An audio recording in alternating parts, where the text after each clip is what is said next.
돌아왔습니다. 오늘은 이렇게 명절 인사를 하면 좋겠습니다. 마음이 기쁘고 행복한 명절이 되시기 바랍니다. 마음이 기쁘고 행복한 명절이 되시기 바랍니다. 이번에 제가 명절 인사를 만들면서 두 가지 실은 안 사용했던 명절 인사 단어를 사용해 봤습니다. 하나가 마음이고 하나가 행복입니다. 마음은 MRI에도 촬영이 안 됩니다. 잡히지 않습니다. 실체가 없는 존재처럼 여겨집니다. 그런데 사람들은 항상 마음에 대해서 5가지를 가지고 있더라고요. 첫 번째가 항상 존재하는 것으로 여깁니다. 두 번째가 보이는 육체보다 보이지 않는 마음으로 자기 자신의 진실을 증명하고 있습니다. 세 번째가 진짜 기쁠 때 마음이 기쁘고 진짜 아플 때는 마음이 아파옵니다. 네 번째가 마음이 움직여야 몸이 움직입니다. 그리고 5번째가 마음이 열려야 그때부터 수용이 시작됩니다.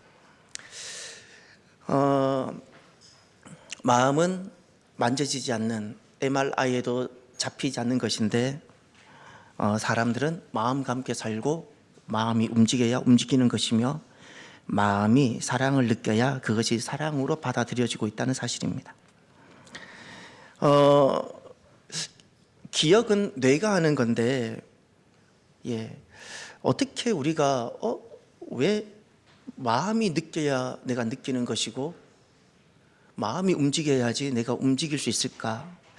실은 우리는 뇌에 의해서 지배를 받고 영향을 받는데 놀라운 사실은 우리 심장이 기억하는 힘을 가지고 있다는 사실입니다. 미국 캘리포니아 하트매스 연구소의 롤린 맥크레이티라는 박사님이 심장을 연구를 하는데 심장에 신경세포, 이것은 뉴런이라 말합니다. 우리 머리, 뇌 속에 가득 차 있는 이 신경세포, 뉴런, 신경세포들로 이루어진 작은 뇌가 있다고.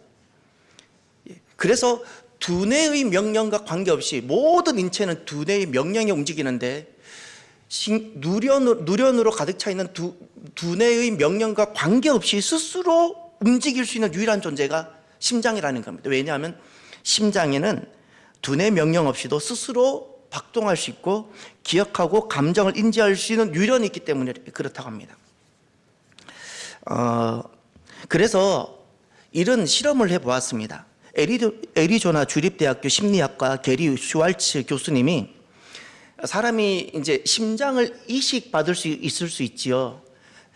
남의 심장이었습니다. 내 심장이 문제가 되어서 다른 사람의 심장을 이식한 경우 그런 분들을 연구를 했더니 놀랍게도 그 사람 심장만 이식했습니다. 아무것도 이식하지 않고 심장만. 그런데 심장을 기증한 사람들의 성격과 심장을 기증한 사람의 습관이 심장을 기증받은 사람에게 나타나기 시작하더라는 거예요.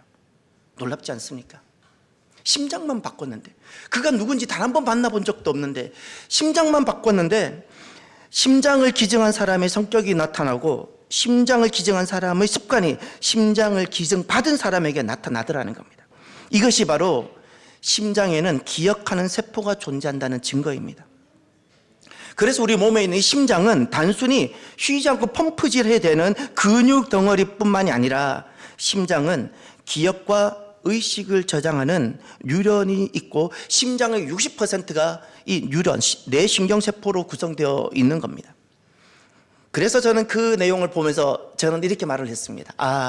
우리에게는 2개의 뇌가 있구나. 하나가 머리에 있고 뇌고 또 하나가 심장이구나. 기억은 머리로 합니다. 근데 마음으로 기억하는 것이 있습니다. 머리로 기억한 것은 잘 잊혀지기도 합니다. 근데 놀랍게도 마음으로 기억되어진 것은 잘 지워지지 않습니다. 그래서 주님께서 약속을 맺을 때 처음에 할례를 하게 하셨다가 그래도 그 약속을 깨었기 때문에 잊어버리기 때문에 그 다음 주님께서 맺으신 약속이 마음으로 맺는다고 하셨습니다. 안 지워지기 때문에 이 기억은. 또 감정과 정서의 부분도 있습니다. 머리로 느끼는 부분이 있습니다. 우리가 좌뇌 말고 우뇌로, 우뇌가 이쪽이죠. 우뇌로 느끼는 부분이 있습니다. 감정과 정서. 근데 마음으로 느끼는 감정이 있습니다. 뇌사도 마찬가지입니다. 뇌사라는 것은 머리가 죽는 것인데 이것은 나머지 모든 것이 멀쩡합니다. 기억의 상실입니다. 기억의 상실. 심장사가 있습니다. 심장사는 생명의 상실입니다. 그러고 보면 우리는 본능적으로 사람들은 마음을 더 중하게, 마음에 더 무게를 두고 살아왔고 지금도 우리가 그렇게 살고 있는지 모릅니다. 머리의 영향력보다 무의식적으로 우리는 마음의 영향을 더 받고 또 주고 살아가고 있습니다. 말로서 전해지는 그것이 지식으로 전해지는 것보다 그 말이 내 마음에 영향을 끼칠 때가 더 상처가 되고 격려가 되고 그렇게 되는 겁니다. 그래서 제가 설 인사를 그렇게 정해봤습니다. 마음이라는 단어를 넣어서. 이번 설은 마음이 기뻤으면 좋겠습니다. 그리고 행복한 명절이 되길 바랍니다. 제가 원래 행복이라는 단어를 안 쓰는 목사인데 이번에 썼던 이유가 있습니다. 여러분, 그 설을 맞이했는데 설은 무슨 뜻일까 정리해보면 이런 것입니다. 설은 첫 번째가 첫날이란 뜻입니다. 우리나라 설날을 한자어로 바꾼 단어를 보면 다 이런 단어입니다. 원단, 정초, 세초, 세시, 연시, 연두 뭐 또 있을 수 있을 겁니다. 다 공통점은 첫 번째 날이란 뜻입니다. 첫째 날, 그걸 설이라 부릅니다. 설. 또 놀랍게도 설은 어떤 의미로 우리가 썼는가 하면 근신하고 조심하는 날. 이 설에 함부로 경거망동했다가는 1년을 망친다는 이런 느낌이 있었고, 이것을 사람들은, 우리 선조들은 그래서 많은 제한상을 두고 금기상을 두었습니다. 예를 들어서 여러 가지가 있는데 그 예는 지금 뭐 적절하지 않아 보입니다. 그 표현을 이렇게 했습니다. 재수 없다. 혹시 그 단어 기억나십니까? 예. 그것은 1년, 첫날에 어떤 일이 있으면 1년 동안 영향을 받는 겁니다. 예. 그래서 우리들은 설을 그렇게 대했습니다. 세 번째가 1년의 의미도 사용했습니다. 우리가 1살, 2살, 이제 설이 돌아왔죠. 한국 사람은 이제 1살 더 드시는 겁니다. 1살 더 드신 것 축하드립니다. 예. 살은 빠지고 살은 더 늘어나셨어요. 새해에는 1살 더 드셨는데 살은 빠지게 되는 은혜와 복이 제게도 있기를 바랍니다. 1살, 2살 할 때 그 살이 설입니다. 설이 바뀌었다는 겁니다. 설. 1년이 바뀌었고 지난 설이 지나가고 또 새로운 설이 돌아오고 1년의 의미가 있고, 그 다음 마지막 설을 가만히 보니까 이런 뜻이 있습니다. 여러분, 그 우리나라 순수 국어 우리말 가운데 설 익었다 그러죠. 밥을 지었는데 밥이 설 익었어요. 이걸 뭐라 부르죠? 무슨 밥? 예? 예, 서른밥. 예, 서른밥. 서른밥이란 30에 드시는 밥. 예, 죄송합니다. 설 익었다. 예. 또 있죠. 낯설다. 여러분, 설 익었다와 낯설다 다 우리 순수 우리나라 말인데 공통점이 무엇이죠? 설 익었다, 낯설다 공통점이 있어 보입니다. 둘 다 어근을, 의미를 다 설에서 갖고 있습니다. 무슨 뜻? 설 익었다, 낯설다. 설 익었다라는 것은 덜 준비된 상태고요, 완전하지 않은 상태를 말하고, 낯설다라는 것은 익숙하지 않은 상태를 말하죠. 예, 둘 다 완전하지 않는 무엇인가가 새롭기 때문에 익숙하지 않는 이런 의미를 가지고 있는 것이 우리나라 설이란 단어인 것 같습니다. 설과 추석의 차이가 있습니다. 결정적인 차이. 우리가 추석이 더 크냐 설이 더 크냐를 예전부터 많이 이야기했는데, 심정적으로는 우리는 요즘 추석을 더 크게 귀하게 많이 보내고 있습니다. 근데 놀라운 것은 추석은 하루로 지나갑니다. 보름 하루로 지나갑니다. 설은 음력으로 1월 1일부터 음력 보름까지 기간이 다 설이었어요. 그래서 설은 절기로 보내었고요, 우리 선조들이. 이 절기 내내 매일 해야 되는 일이 있고, 이 매일이 풍습으로 가득한 조금은 잔치 같기도 하고 조금 의례적인 것 같으면서도 설의 시작에서 보름까지가 모든 기간이 설의 영향권 안에 있었습니다. 이것이 바로 설과 추석의 차이입니다. 이제 어떡하지? 사진을 준비했는데 사진을 안 보내고 저 혼자만 준비했어요. 지금 사진을 봐야 되는 타이밍인데 저만 보여요. 죄송합니다. 여러분 사진이 있다고 복복자를 기억하십니까? 복복자. 제가 예쁜 복복자를 준비했는데 죄송합니다. 복복자. 이 사진을 봐야 되는. 그다음 여러분 혹시 젊은 사람들은 아실지 모르겠어요. 복조리 혹시 보신 적 있나요? 조아라 자매님, 복조리 보신 적 있나요? 예, 보기는 봤어요? 사진으로 보셨어요? 아니면 한 번은 보셨어요? 어떻게 해요? 복조리. 예, 지금 아리까리 하신 거 보니까. 예. 어렸을 때 여러분 조리라는 것은 이렇게 쌀 아시죠? 이렇게 쌀 약간 대나무인지 뭐지 이렇게 주걱처럼 생겼는데 이렇게 쌀을 이렇게 골라내는 건데 이것을 그 용도로 쓰지 않아요. 쌀을 이렇게 하는 용도로 쓰지 않고 걸어두는 용도로 써요. 제가 사진을 다 준비했는데 왜 걸어둘까요? 그 조리에 복을 담으려고 걸어두는 거예요. 또 하나 복주머니 기억하세요? 네. 어느 분에게 여쭤볼까? 맞아요, 장로님. 예, 경량자매님. 예, 혹시 복주머니 보셨어요? 설마. 보셨어요, 복주머니? 해본 적도 있어요? 굉장히 올드하시네요. 나 참 조금은 어이가 없고. 복주머니를 차봤어요? 죄송해요, 저는 복주머니를 만져본 적은 있어도 제가 차본 적은 없는 세대인데 저보다 더 올드하시고 결혼도 하신다면서요. 복이 가득하길 바래요. 우리 선조들은 이 설이 돌아오기 전에 이제 선물을 준비하잖아요. 복주머니를 준비하셨답니다. 옛날 한복의 특징은 주머니가 없어요.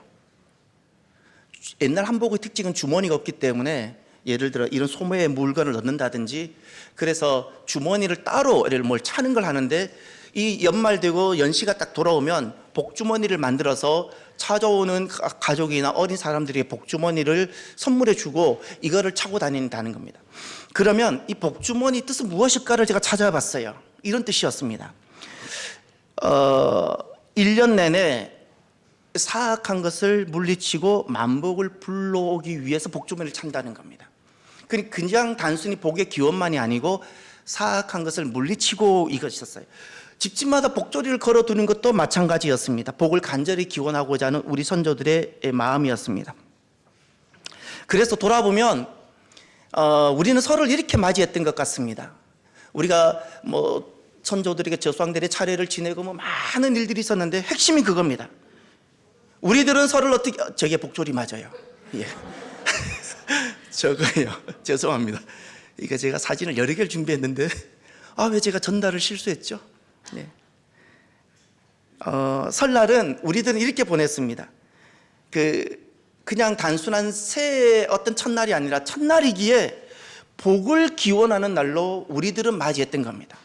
1년 동안 복이 가득하고 나쁜 것은 다 올해는 떠나가고 사고가 없고 이런 의미로 귀신이 떠나가고 그래서 이런 기원하는 마음으로 우리가 맞이했던 것이 설날입니다. 복이 가득한 이번 설이 되시길 바랍니다. 인생은 복이 필요합니다. 복이란 인간의 힘을 초월한 복의 의미를 가만히 보면 이런 겁니다.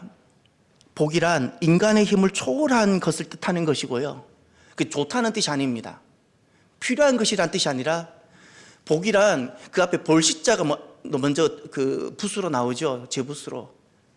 붓으로 나오는데 볼시자의 뜻이 하늘천에서 기인되어진 단어인데 하늘의 어떤 뜻과 관련된 약간 그와 같은 의미가 있어요.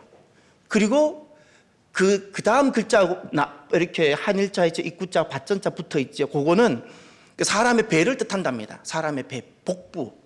물론 복복자는 한자가 전혀 다른 단어가 있는데 그래서 그 사람을 향한, 사람의 육을 향한 어떤 신의 어떤 뜻이나 이런 뜻으로 우리가 복복자를 쓰고 있었다는 겁니다. 그래서 이게 복복자라는 것은 그냥 행문의 정도의 뜻이 아니라 인간의 힘을 초월한 어떤 것인데, 그것을 우리는 번역할 때 천운이다, 천운, 운수, 행운 이렇게 번역해 보기도 하는 겁니다. 그래서 오늘날에도 여러분 돌아가셔서 옥편을 찾아서 복복자를 찾아보십시오. 복복자를 찾아보면 그냥 단순히 복이란 뜻만이 아니라 이런 뜻이 있습니다. 하늘의 도움, 이렇게.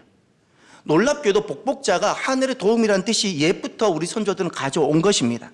그러면 이렇게 우리가 정리해 볼 수 있습니다. 옛부터 우리들은 인간의 한계를 인식하게 된 후 초월적인 도움, 하늘의 도움을 찾고 필요로 해왔다는 사실입니다. 그것을 설이면 늘 이것을 해왔고, 그런데 과거에는 그분이 누군지를 몰랐습니다. 그래서 막연한 초월자, 내가 그분의 도움을 입을 수 있으면 너무 좋겠고, 계시다면 그분께 복을 받고 싶고, 그래서 우리에게 나왔던 많은 것이 행운과 관련된 많은 것들, 악한 것을 내게 올해는 안 만나고 싶어서 부적 같은 것들을 많이 지니고, 그런 어떤 전문화들이 많이 발달하게 되었던 배경이 바로 그와 같습니다. 그런데 이제는 우리는 확실히 압니다. 하나님이 계심도 압니다. 하나님께서 복을 주시는 분이라는 것도 우리는 너무나도 선명하게 합니다. 우리에게 있어서 복은 더 이상 행운이 아니고, 우리에게 있어서 복은 확률이 아니고, 우리에게 있어서 복은 너무나도 분명하고 너무나도 확실하고 하나님의 약속이고 아버지의 응답이신 겁니다. 하나님은 우리 아버지신데, 사랑하는 성도 여러분, 그러면 누구에게 복을 주실까요? 하나님은 복을 주시는 분이 있어요. 그분을 아버지라 불러요. 그래서 가정에서도 명절에 아버지를 중심으로 만나죠. 아버지는 복을 주는 분이세요. 복을 빌어주시고요.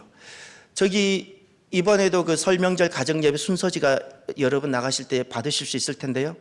거기에 보면 꼭 끝나기 전, 주기도문 하기 전에 아론의 기도가 있었을 겁니다.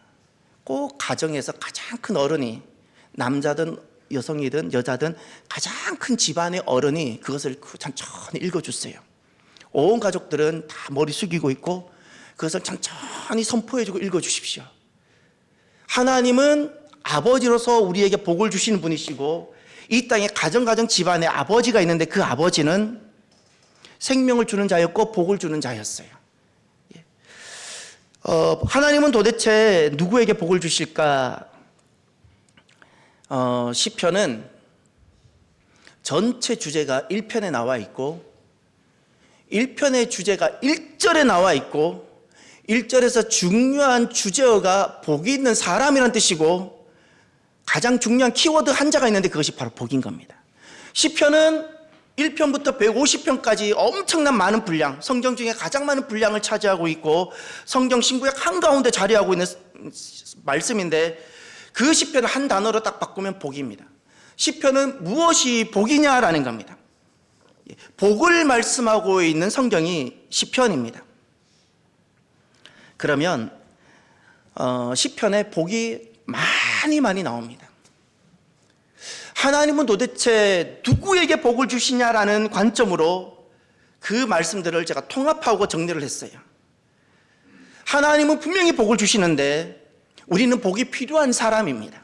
우리는 복이 필요한 존재고, 복이 있어야 우리는 생존이 되고 삶이 가능한 존재들입니다. 반드시 복이 필요합니다. 우리 한계가 있고 연약함이 있기 때문에 그렇습니다. 그러면 하나님은 누구에게 복을 주시는가? 시편 전체를 1편부터 150편을 분류하고 정리해서 9가지를 정리했습니다. 첫 번째, 하나님은 이런 분에게 복을 주십니다. 말씀을 사랑하는 사람입니다. 오늘 본문을 보십시오. 1절. 복 있는 사람은 악인의 꾀를 따르지 아니하며 죄인의 길에 서지 아니하며 오만한 자들의 자리에 앉지 아니하고. 복 있는 사람이죠. 그런데 2절을 보십시오. 1절 복 있는 사람은 결국 2절로 와야 됩니다. 2절 다 함께 볼까요? 오직 여호와의 율법을 즐거워하여 그의 율법을 주야로 묵상하는다도. 아멘. 율법이 2번 반복됐죠. 말씀을 말합니다. 하나님께서 기준하시고 우리에게 주신 말씀입니다. 말씀을 기뻐하는 겁니다. 내게 말씀이 좋아야 됩니다. 주야로라는 것은 항상 이란 뜻입니다. 항상 묵상하다, 읽고 반복하고, 묵상이라는 단어는 읽고 반복하다는 뜻입니다. 읽고 반복하는 겁니다. 또 읽고 또 읽고. 무엇이 복인가? 말씀을 기뻐하고 주야로 말씀을 읽고 가까이 하는 사람이 복입니다. 말씀이 복입니다. 말씀을 아는 만큼 우리가 복을 누리게 되고, 말씀대로 살려고 할 때 하나님은 그에게 복을 주시는 겁니다. 시편 106편 9절, 119편 1절에 이런 말씀이 있습니다. 시편 119편은 온통 말씀 시편입니다. 율법 시편입니다. 행위가 온전하여 여호와의 율법을 따라 행하는 자들은 복이 있으며, 복을 말씀했는데 행위가 온전하고 여호와의 율법을 따라 행하다 그랬어요. 그들에게 복이 있다 그랬는데, 율법을 따라 행하다, 그것을 행위가 온전하다 그랬는데, 율법을 따라 사는 삶이 어떤 것일까요? 말씀을 따라 살아가는 삶은 어떤 삶일까요? 시편 106편 3절에 이렇게 말씀합니다. 정의를 지켜가는 자들과 항상 공의를 행하는 자는 복이 있도다. 여기 정의가 있고 공의가 있습니다. 오늘 이 시대에 꼭 필요한 단어입니다. 지금 이 땅에 대한민국에게 너무나도 필요한 단어가 정의와 공의인데, 문제는 무엇을 정의로 여기느냐, 기준이 다르다는 사실입니다. 기준이 달라요. 정의가 아닌 것을 정의로 여기는 사람이 있고, 공의가 아닌 것을 공의로 여기기 때문에, 정의라고 말하면서 정의가 없고 공의라고 외치는데 공의가 부재한 세상이 지금 오늘 우리들이 직면하고 있는 시대입니다. 정의는 무엇인가? 히브리어로 미시파트라는 겁니다. 이것은 하나님께서 선포하신 이 말씀 율법을 어떻게 살 것인가, 시행령을 말합니다. 시행령. 헌법이 있으면 이 헌법을 어떻게 우리가 지켜가야 될지 구체적으로 영역별로 시행령이 있는 것처럼, 하나님께서 우리에게 선포하신 토라 율법이 있으면 그 율법을 우리 삶에 어떻게 구체적으로 살아갈 것인지를 하나하나 언급한 것을 미시파트라 말하는데, 무엇이 정의인가? 이 말씀의 시행령대로 살아가는 것을 정의라 말하는 거예요. 우리는 말씀 없이 좀 의로운 삶을 살아가면 정의라고 여기고 있습니다. 그래서 우리는 실수하고, 하나님은 결코 정의라 여기지 않는 삶을 우리는 그 정의라 여길 수 있는 겁니다. 언제 내가 말씀을 기뻐하고 주야로 말씀을 가까이 하는 사람인가? 말씀의 시행령대로 살아갈 때입니다. 또 공의라는 단어가 있습니다.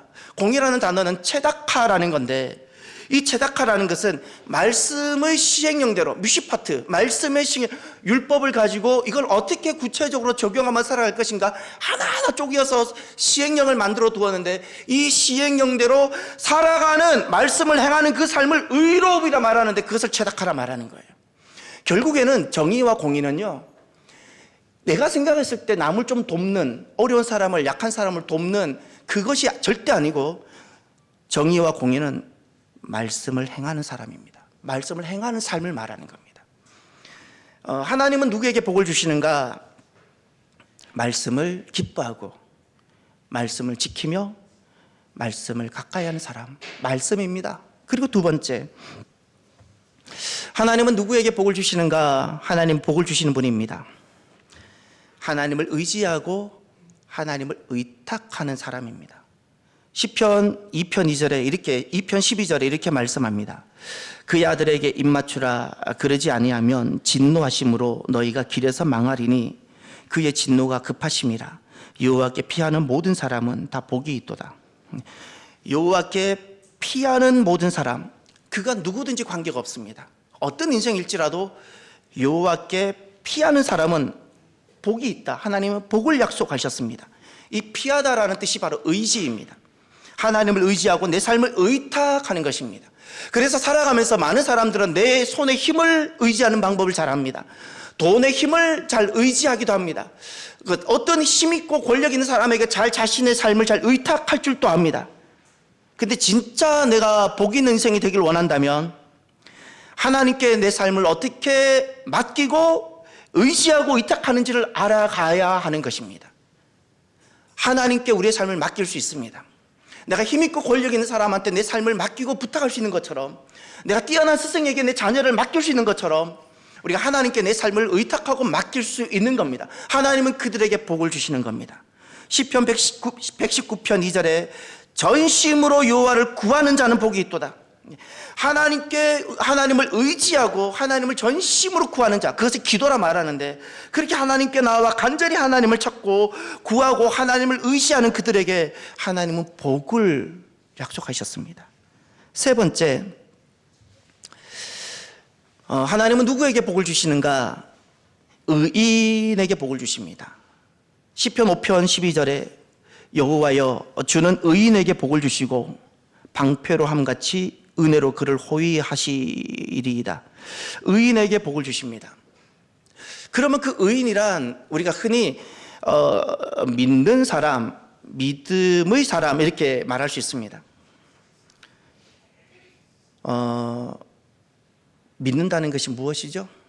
교회를 출석하면 믿는 자인가요? 그렇지 않습니다. 그것을 교인이라 부릅니다. 내가 교회에서 직분을 가지면 내가 믿는 자일까요? 그렇지 않습니다. 그걸 재직이라 부릅니다. 내가 재직일 수도 있고 내가 교회에 등록한 교인일 수 있어도 믿음과 관계가 없을 수 있습니다. 믿음이라는 것은 교회를 다닌다는 뜻이 아닙니다. 교회에서 내가 일을 하고 직분을 가졌다는 뜻이 아닙니다. 믿음이라는 것은 기준이 분명합니다. 믿습니다가 아닙니다. 그것은 자기 신념입니다. 믿음이라는 것은 약속하신 하나님을 믿는 겁니다. 약속하신 하나님의 말씀, 약속하신 말씀을 믿는 것을 믿음이라 말하는 겁니다. 약속하신 말씀, 하나님의 약속이 있고 내가 그것을 믿는 겁니다. 이것을 믿음이라 부르지, 종교적 경험이나 어떤 종교적인 행위를 한다고 결코 믿음이 아닙니다. 아무리 찬양을 많이 해도 믿음과 관계가 없을 수 있습니다. 내가 얼마나 하나님의 약속을 그대로 믿고 하나님의 말씀을 그대로 내가 신뢰하고 내가 따르느냐, 이것이 의인입니다. 의인입니다. 의인은 교회를 모태신앙으로 다녔다는 뜻이 아닙니다. 하나님의 약속을 그대로 믿는 사람, 하나님은 그에게 복을 주십니다. 네 번째, 시편에 보면 복을 이야기하고 있고 하나님은 분명히 누군가에게 복을 주신다고 선포하고 계시는데, 네 번째가 내 백성입니다. 내 백성에게 복을 주십니다. 뒷문 좀 열어주시길 바랍니다. 그리고 앞쪽에는 히터를 꺼주시길 바라요. 내 백성에게 복을 주십니다. 이 내 백성이라는 단어는 정체성과 소속을 말하는 겁니다. 시편 29편 11절에 가면 여호와께서 자기 백성에게 힘을 주시며 여호와께서 자기 백성에게 평강의 복을 주시리로다. 하나님은 자기 백성에게 힘을 주시고 자기 백성에게 복을 주신다고 말씀합니다. 하나님은 복을 주시는데 내 백성에게 복을 주십니다. 그러니 살아가면서 사랑하는 성도 여러분, 나는 누구입니까? 나는 누구인가를 질문을 꼭 하셔야 됩니다. 나는 누구입니까? 라는 질문에 여러분은 어떤 대답이 나옵니까? 여기에 두 가지를 여러분 답변하실 수 있어야 됩니다. 나의 정체성, 나의 소속입니다. 나는 누구라고 지금 살아가고 있냐라는 거예요. 나는 누구라고 생각하고 오늘 예배를 드리며, 나는 누구라고 생각하고 오늘 내가 밥을 먹고, 나는 누구라고 생각하고 이 대한민국이라는 땅 속에서 내가 걸어가고 살아가고 있냐라는 겁니다. 어디에 속하고 있느냐라는 겁니다. 사람은 내가 어떤 정체성을 가지고 있느냐에 따라 같은 자리에 있어도 다르고요, 내가 어디에 속하고 있는가에 따라서 같은 자리에 있고 같은 것을 행해도 보는 것이 달라지고 해석하는 것이 달라지고 삶의 목적이 달라지는 겁니다. 하나님은 누구에게 복을 주시는가? 하나님의 백성이라는 정체성을 가지고 하나님 나라와 하나님께 속한 사람, 하나님께 속한 사람에게 복을 주시는 겁니다. 그러니 나의 모든 삶은 하나님께 속해서 이루어지는 어떤 것들이 되어져야 합니다. 하나님께 소속한 하나님의 백성으로서 나는 이 땅에서 정치라는 행위를 하고, 하나님께 속하고 하나님 백성으로서 그 정체성을 가지고 나는 경제활동과 교육활동과 모든 사회활동을 할 수 있어야 되는 겁니다. 하나님 그것은 낱낱이 보시는 겁니다. 그래서 시편 33편 12절에 이렇게 말씀합니다. 여호와를 자기 하나님으로 삼은 나라 복이 있도다. 할렐루야. 시편 144편 15절, 여호와를 자기 하나님으로 삼은 백성은 복이 있도다. 사랑하는 성도 여러분, 내가 하나님의 백성이라면 하나님은 나의 유일한 하나님 한 분이셔야 됩니다. 그래서 우리가 이렇게 살아가길 바랍니다. 하나님은 하나님이시고 나는 하나님 백성으로 살아가는 저와 여러분, 할렐루야. 다섯 번째, 하나님은 누구에게 복을 주시는가? 회개입니다. 회개하는 사람. 시편 32편 1절 2절에 보면 이렇게 말씀합니다. 허물의 사함을 받고 자신의 죄가 가려진 자는 복이 있도다. 마음에 간사함이 없고 여호와께 정죄를 당하지 아니하는 자는 복이 있도다. 우리 허물이 다 있는 존재인데 허물이 사함을 받고, 우리 모든 인간은 다 죄가 있는데 아무리 아름다워 보이고 아무리 멋있어 보여도 죄가 다 있습니다. 그런데 그 죄가 가려진 자가 있어요. 잘 들으셔야 돼요. 죄가 가려진 자가 있어요. 죄가 없어진 게 아니고요. 죄가 가려진 자가 있어요. 무엇으로? 보혈로. 그리스도의 보혈로 덮어지고 그리스도의 보혈로 그 가려진 자가 있어요. 그 사람이 복이 있는 겁니다. 할렐루야. 우린 다 죄인인데 여기 이런 말이 있죠. 여호와께 정죄를 당하지 않다. 정죄란 단어는 심판을 말하는 겁니다. 내 죄 때문에 이 가려지지 아니하면 내가 지은 죄를 반드시 하나님 앞에 낱낱이 심판당하고, 지은 죄는 반드시 내가 죄값을 치릅니다. 죄가 가려지지 않으면 반드시 이 죄값을 영원히 치르게 되는데 그것을 지옥이라 부르는 거예요. 지옥은 실존하고 하나님께서 말씀하셨기에 실존하는 겁니다. 그래서 누가 복된가? 그리스도의 보혈로 내 죄가 가려지고 내 허물의 사함을 받은 사람이 복되고 복된 겁니다. 정말 복된 겁니다. 그리스도의 보혈이 오면 내 죄가 가려지고 성령님이 오시면 내 상처가 치유되어지는 거예요. 사랑하는 성도 여러분, 이것이 가능합니다. 저는 제가 도전하고 싶은 것이 있습니다. 심리학자들이 계속, 의학자들이 말하는 트라우마 인정합니다. 그런데 제가 무엇을 도전하냐면, 트라우마가 마치 당연한 것처럼 해서 사람들을 영원히 트라우마 속에 그냥 가둬두는 것을 저는 도전하고 싶습니다. 우리는 트라우마의 영향을 받을 수 있습니다. 아픔이 있을 수 있습니다. 그런데 저는 성령님께서 우리에게 어떤 일을 하시냐면, 그리스도께서는 우리의 죄를 덮어주시고요, 성령님께서는 우리의 상처와 우리의 모든 지난 과거를 회복시키시고 치유하십니다. 이것이 우리 안에 있기 때문에 트라우마는 사실이나 우리는 거기서 해방될 수 있습니다. 저는 이 부분을 도전하고 싶은 겁니다. 이것을 포로에서 해방되었다는 뜻입니다. 포로에서. 여섯 번째, 주님께서는 누구에게 복을 주시는가? 주의 집을, 성전을 사랑하는 자들에게 복을 주십니다. 시편 84편 4절입니다. 4절 5절. 주의 집에 사는 자들은 복이 있나니 그들이 항상 주를 찬송하리이다. 주께 힘을 얻고 그 마음에 시온의 대로가 있는 자는 복이 있나이다. 아멘. 나중에 제가 우리 교회가 많이 성장하면 하고 싶은 일이 몇 가지 참 많이 있어요. 목사님 뭐 하고 싶으냐고 물어봐 주세요. 제가 지금까지 살면서 지금이 가정 교회로부터 먼 곳에서 제가 살아요. 제가 분당에 어느 큰 교회 살 때도 부목사가 다 자기가 원하는 집을 다 선택할 수 있는데, 저는 제가 걸어서 교회 갈 수 있는 가장 가까운 곳에 집을 택했고요. 그 많은 부목사 중에 저는 항상 제가 제일 가까운 데서 살았어요. 아시는 분은 아실 거예요. 저는 교회 가까이 있고 싶고 교회에 머물고 싶어요. 제가 그것이 너무너무 좋으니까. 교회가 많이 성장하면 그 성교관, 목사관을 교회 옆에 두고 싶어요. 그런 날이 있게 되었으면 참 좋겠어요. 우리는 지금 2층 한 그 룸을 성교관으로 쓰고 있는데, 이왕이면 이렇게 막 5층 빌딩 같은 막 선교사님들 오셔서 게스트하우스 있잖아요. 마음껏 머물 수 있는 그런 곳이 있었으면 좋겠고, 목사관은 우리 부교역자들과 목회자들이 교회 옆에서 이렇게 머물 수 있는 3층 건물 막 이런 거 있잖아요. 이렇게 그렇게 있었으면 참 좋겠어요. 왜냐하면 여러분, 주의 집에 사는 자들이 복이 있다 그랬죠. 이게 실제입니다. 저는 두 가지를 축복합니다. 교회 오는 거리만큼 하나님께서 은혜를 주시기를 바라고요. 교회 오는 시간 있잖아요. 교회 오는 시간이 멀수록 은혜가 더 많기를 바랍니다. 그리고 또 하나, 교회가 가까운 곳에 사신 더 좋은 곳, 부동산 가치를 보면 더 좋은 곳도 많은데, 내가 하나님이 좋아서 주님께 가까이 오는 분들이 계세요. 그분들에게 복을 저는 많이 축복합니다. 주의 집에 사는 자들이 복이 있다고 말씀하셨어요. 주의 집이란 성전을 말하는 것이고요, 그 마음에 시온의 대로가 있는 자가 복이 있다 말했는데, 시온이라는 것은 성전이 있는 산을 시온이라 불렀고요, 시온의 대로라는 것은, 대로란 길이 있는 겁니다. 그러니 시온의 대로란 이런 겁니다. 성전이 있는 곳으로 가는 길을 말하는 거예요. 사람이 성전을 중심으로, 직장을 다니든 내가 자녀를 기르든 내 삶에 항상 성전으로 가는 길이 열려있는 사람이 있어요. 그래서 세 가지 중심으로 살아가기를 바랍니다. 하나가 하나님 중심, 두 번째가 말씀 중심, 세 번째가 교회 중심으로 살아가십시오. 인생이 복될 수밖에 없습니다. 꼭 하나님 중심으로 살아가십시오. 꼭 말씀 중심으로 살아가십시오. 꼭 시온의 대로 성전을 향해서, 내가 밤이든 낮이든 항상 성전을 향해서 길이 열려있는 사람. 제가 자랄 때는 이런 사람들이 많았어요. 요즘도 아마 있을 겁니다. 출근하기 전에 교회 먼저 들려서 기도하고 가고요. 퇴근하면 그냥 집으로 가지 않고 교회 와서 기도하고. 여러분 그래 보시지 않으셨어요? 시온의 대로가 있는 사람들이에요. 이 사람들이 복이 있는 겁니다. 시편 128편 5절에 이렇게 말씀합니다.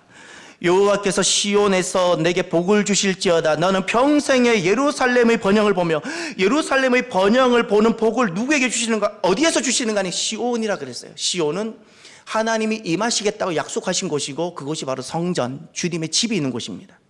시편 133편 3절에 헐몬의 이슬이 시온의 산들에 내림 같도다. 거기서 여호와께서 복을 명령하셨나니 곧 영생이로다. 영생이라는 아름다운 생명의 복을 주님께서 어디에서 약속하시고, 거기가 어디였는가? 시온이었어요. 할렐루야. 그러니 사랑하는 성도 여러분, 목사니까 교회를 강조한다 여기지 마세요. 저는 그런 이야기 들을 때 되게 속상해요. 너무너무 속상해요. 진짜 교회 중심으로 살아가십시오. 요즘은 제가 무엇을 많이 느끼냐면, 왜 자꾸 교회를 가냐 그래요. 저는 그분들에게 묻고 싶어요. 정말 묻고 싶어요. 그리스도의 두 가지가 중심입니다. 가정과 교회인데요. 교회는 하나님께서 가정 이후에 새롭게 구원의 그 책으로 주님께서 주신 마지막 구원의 수단이 교회입니다. 교회는 또 다른 가족이고요. 오늘날 점점 우리는 비성경적인 가치가 자꾸 물들어오는 것 같아요. 가정은 중요하고 교회는 그냥 정해진 시간에만 한 번씩 가면 되는 걸로 스스로 복을 다 버리고 있고, 주님은 분명히 말씀하셨어요. 그 주의 집에 사는 자들, 그리고 여러분 경험해 보셨지 않습니까? 성령님이 내게 오시면요, 잊지 마세요. 저는 선명하게 기억하고, 제가 목사이기 때문에 살았던 삶이 아니고요, 성령님을 경험했더니 저는 아무도 시키지 않았는데 교회에 제가 살고 있더라고요. 여러분들이 성령님이 임하시길 바라고요, 성령님께서 여러분에게 살게 하시는 그 삶이 있기를 바랍니다. 일곱 번째, 누구에게 하나님은 복을 주시는가? 찬양입니다. 찬양하는 사람들. 시편 89편 15절, 즐겁게 소리칠 줄 아는 백성은 복이 있나니 여호와여 그들이 주의 얼굴빛 안에서 다니리로다.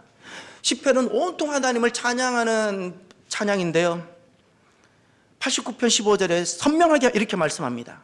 복을 말씀하시고 복을 약속하셨는데, 즐겁게 소리칠 줄 아는 백성. 여러분 찬양할 줄 알기를 바랍니다. 노래방에서는 1시간을 마이크를 붙들고 있는 사람이 성전에 와서 입을 닫고 있다면, 나는 찬양할 줄 모르는 사람. 노래방에서는 노래 부르는 것이 부끄럽지 않고 동료들과 노래 부르는 것을 부끄러워하지 않으면서도 앞에 나서 봉헌성 한번 할 줄 모르는 사람, 찬양할 줄 모르는 사람입니다. 찬양이라는 것은 노래를 잘한다는 뜻이 아닙니다. 그 곡을 안다는 뜻이 아닙니다. 찬양이라는 것은 내 믿음의 고백인 겁니다. 전혀 곡을 몰라도 우린 찬양할 수 있습니다. 그러나 아무리 내가 그 곡을 잘해도 찬양이 안 될 수 있습니다. 믿음의 고백이어야 됩니다. 그런데 하나님은 누구에게 복을 주시는가? 믿음의 고백으로 즐겁게 외치고 소리치고, 다윗은 옷이 벗겨지는 줄도 모를 만큼 기뻐서 춤을 추는 사람, 하나님 앞에서 그렇게 찬양한 사람. 하나님은 누구를 기뻐하시고 복을 주시는가? 이렇게 찬양하는 사람. 찬양할 때 부끄러워하지 마십시오. 하나님 부끄러워하십니다. 얼마나 실망하시겠어요. 찬양할 때 부끄러워하지 마십시오. 나중에 올해 예배에 대해서 말씀을 드릴 텐데, 우리 찬양할 때 손을 들 수도 있고 하죠. 손을 드는 거 하나 알려드릴게요. 손을 들려고 하면 누구는 요렇게도 들고, 누구는 요렇게도 들고, 누구는 요렇게도 들고. 손을 어떻게 들어야 되죠? 오늘 또 예배 때 우리 손 들고 찬양합시다 그랬죠. 요렇게 들어야 될까요? 요렇게 들어야 될까요? 요렇게 들어야 될까요? 요렇게 들어야 될까요? 어떻게 들어야 되죠? 이렇게 찬양 이렇게 할 때가 있어요. 두 손을. 이것은 내 마음을 다 엽니다. 주님, 저는 죄인입니다. 저를 받아주십시오. 제가 주님 앞에 나아갑니다라는 뜻입니다. 손을 이렇게 들 때가 있어요. 이것은 하나님은 오직 유일한 왕이십니다. 하나님은 주이십니다. 나는 주님을 경배합니다. 세상에 무엇이 있어도 나는 두렵지 않습니다. 난 주님 앞에만 무릎을 꿇습니다. 이런 고백입니다. 신앙 고백이에요. 신앙 고백. 다 어떤 행위가 그냥 있는 것이 아닙니다. 그래서 우리가 이런 것들을 절대 부끄러워하지 말고, 우리가 하나님을 나의 하나님, 나의 왕으로 고백하는 것이 왜 부끄러워야 됩니까? 마음껏 소리 지르고 마음껏 찬양하는 저와 여러분이 되기를 바랍니다. 하나님은 그들에게 복을 주십니다. 8번째입니다. 특별히 8번째 복이 우리 안에 가득하기를 바랍니다. 8번째 복을 많이 기도해 주십시오.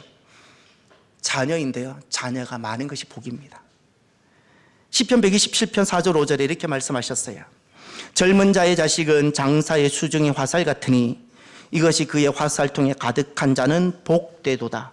그들이 성문에서 그들의 원수와 담판할 때에 수치를 당하지 아니하리로다. 젊은 자의 자식이 가득할 때 복되다 그랬어요. 예, 자녀가 가득하기를 바랍니다. 돈이 가득한 것을 주님은 복되다 말씀하신 적이 없었고요. 자녀가 가득한 것이 복되다 말씀하셨어요.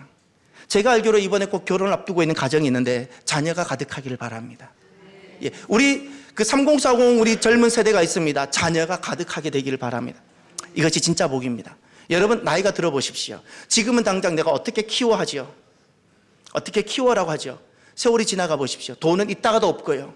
없다고도 있는 게 돈인데, 젊었을 때 돈을 기준으로 계산하면 아무것도 할 수 있는 것이 없습니다. 믿음으로 내가 그렇게 나아가기 시작하면 결국 남는 건 자녀가 남습니다. 그래서 복된 겁니다. 60, 70을 이미 사신 분들을 꼭 만나보십시오. 무엇이라 말하는가? 그들도 지금처럼 돈을 기준으로 자녀를 경영하라고 말하는지 한번 들어보십시오. 한 번만 들어보십시오. 여러분들의 생각이 다 틀린 말은 아닙니다. 교육비가 많이 들어갑니다. 많이 들어가는 게 사실입니다. 그럼에도 불구하고 하나님이 하시는 부분이 있음을 우리가 인정을 합시다. 여러분의 손만으로도 여러분이 키우겠다는 생각을 하지 마시고요. 하나님의 자녀입니다. 잊지 마십시오. 하나님이 꼭 기르십니다.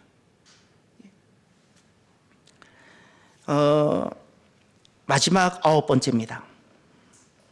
마지막 9번째 복은 무엇일까요? 하나님은 누구에게 복을 주실까요? 경외하는 자입니다. 120편 128편 1절에서 4절. 여호와를 경외하며 그의 길을 걷는 자마다 복이 있도다. 내가 내 손에 수고한 대로 먹을 것이라. 내가 복되고 형통하리로다. 아멘. 복을 가장 많이 부어주시고 복을 가장 많이 말씀하셨던 자리가 경외의 자리였습니다. 복은 이렇게 됩니다. 사랑하는 성도 여러분, 말씀, 하나님께서 말씀하신 그 말씀 앞에 머물고, 그리고 하나님 그 존전, 하나님이라는 그 존재, 하나님의 임재 앞에 내가 엎드려 복종하며 경외할 때 복은 시작과 끝이 되는 겁니다. 복이. 시편 128편 4절에 이렇게 말씀합니다. 여호와를 경외하는 자는 이같이 복을 얻으리로다. 사랑하는 성도 여러분, 우리는 복이 필요한 사람입니다. 그렇지 않습니까? 복을 많이 받게 되기를 바랍니다. 저는 여러분이 진짜 잘 되었으면 좋겠습니다. 여러분이 잘 돼야 제가 잘 되는 겁니다. 여러분이 진짜 잘 되고 여러분의 가정이 하나님께서 주시는 복으로 넘쳐나게 되시길 바랍니다. 이 새해가, 이 설이 하나님께서 약속하시고 부어주시는 복으로 가득한 이 명절이고 새해가 되기를 바랍니다. 이 9가지를 제가 잠깐 앉아서 아까 예배 때 한 문장으로 만들었어요. 주어를 만들었고요, 동사를 만들었고요, 함께하는 목적어도 두었고요. 그래, 주어를 이렇게 만들었어요. 이제 9가지 키워드를 가지고 제가 한 문장으로 만들었어요. 말씀을 의지하는 믿음의 백성이, 벌써 4가지가 나왔죠. 말씀을 의지하는 믿음의 백성이 회개함으로 성전에 나와, 벌써 회개와 성전이 나왔죠. 성전에 회개하러 나오는 거예요. 말씀을 의지하는 믿음의 백성이 회개함으로 성전에 나와 하나님께 찬양을 하되 자녀와 함께 하나님을 경외하도다. 앞에는 주어가 나오고요. 두 번째는 성전이라는 장소를 두고 정리가 됐어요. 근데 자녀가 꼭 들어와요. 말씀을 의지하는 믿음의 백성이 회개하고 성전에 나왔는데 성전에 나와서 찬양해요. 그런데 누구? 자녀가 꼭 있어요. 자녀와 함께 하나님을 경외해요. 이것이 시편에서 말하는 복입니다.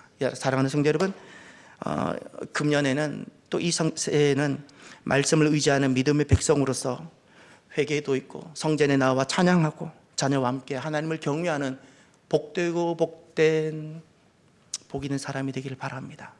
기도합시다. 오늘은 찬양이 있습니다. 죄송합니다. 그 말씀을 마무리하면서 이 찬양을 꼭 나누고 싶습니다. 서로 축복하고 복을 축복하면서 너는 담장 너머로 뻗은 나무 가지에 푸른 열매처럼 하나님의 귀한 축복이 삶에 가득히 넘쳐날 거야. 너는 하나님의 사람입니다. 아름다운 하나님 사람입니다. 이렇게 서로